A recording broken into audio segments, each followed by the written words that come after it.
Chinofana kunzi Dynamo. Ndikati no isai S ite chi plural. Anditi something plural chinenge chakawanda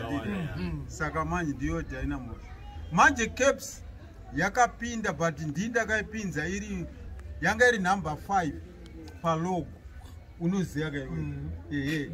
Caps yakapinda ndopakabuda Metal Box. Yeah. Metal Box ikatengesa franchise inzvimbo iri sanction manje yanga yarova ndopakamboita zvivharo zvekokora zviri zveplastic wazona manje saka ndobva Metal Box yatadza kuti itambe mudivision yana Dynamo saka ndobva yakutengesa zvokuti Metal yanga yakunetsa kuuya kuti vagadzire zvavanogadzira saka ndopa Caps manje vaigadzira mapiritsi iyo yainzi Glens Strikers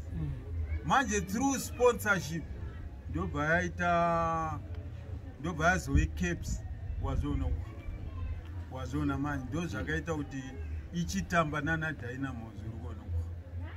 wazona ndo zvimwe zvacho pane zvakawanda inini na Carrington tichazoipedzisa nyaya alright pane zvandakatafambira batsira machemberi alright ekaka ndiri mumwe wacho kamuchemberi ndibatsire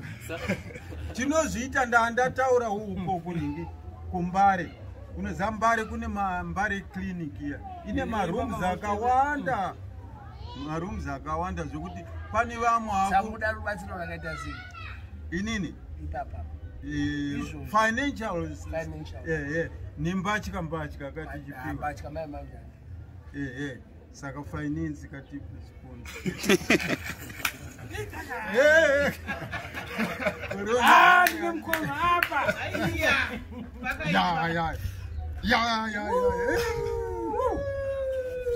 motenga chingwa alright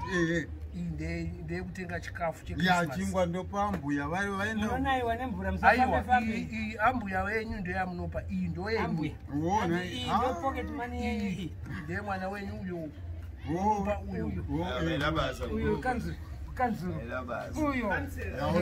because munozopedza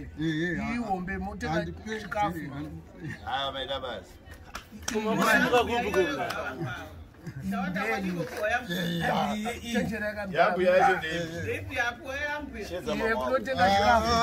modya nemhuri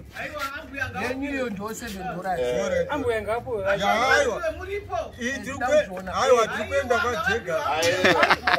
aiwa panoita hondo panapa aiwa pakuenda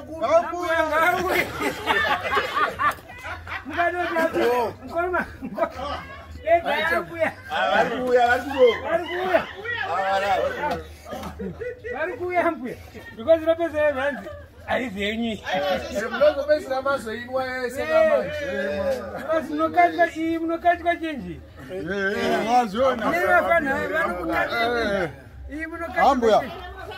kozvamanzi makumba anorwadza ndapiwa ndaitwa interview but munotengawo masupa kana tuli